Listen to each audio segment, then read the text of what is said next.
Ние сме застрахователен брокер GNB Group.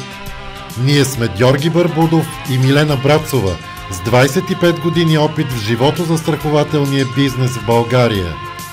Ние сме всички колеги, служители и приятели в бизнеса, десетките структури, екипи, агенции и региони, създадени от нас.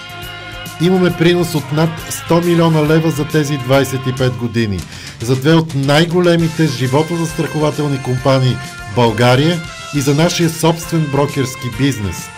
Ние сме всички наши доволни клиенти и приятели през този четвърт век в бизнеса. Ние сме тези, които винаги сме били признателни на нашите ментори и учители в бизнеса, животозастраховане и пенсионно осигуряване.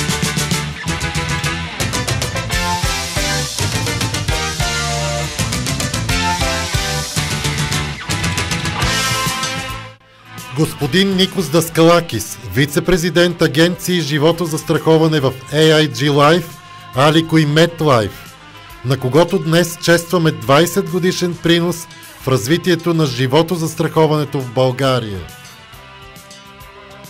Госпожа Светла Несторова, 20 години главен изпълнителен директор на Булстрат Живот, в момента на пенсионно-осигурителна компания Доверие. Господин Анастас Петров, изпълнителен директор и член на управителния съвет на пенсионно-осигурителна компания ОББ.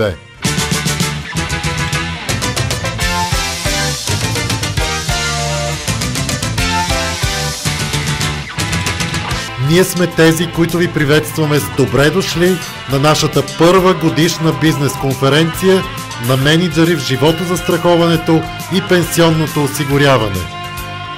С надеждата тази първа конференция да се превърне в традиция.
Аз съм Иван Димитров, в голямото семейство на KBC Group съм от 21 година, когато в нея се вля бизнесът на холандската компания NN.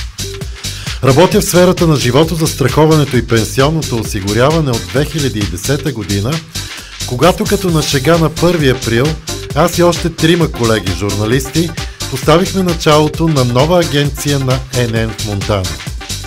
В момента продължавам да съм мениджър на агенция Монтана от мрежа финансово-застрахователни консултанти в ДЗИ. Поканата да се присъединя и към отдел обучение като регионален треньор на ДЗИ приех като чест и възможност отново да споделям опит с колеги от цялата страна, което за мен е много зареждащо и мотивиращо. Вярвам, че има какво полезно да си откраднем за бизнеса и от тази днешна наша среща, а новите приятелства и хубавите емоции са безценен бонус.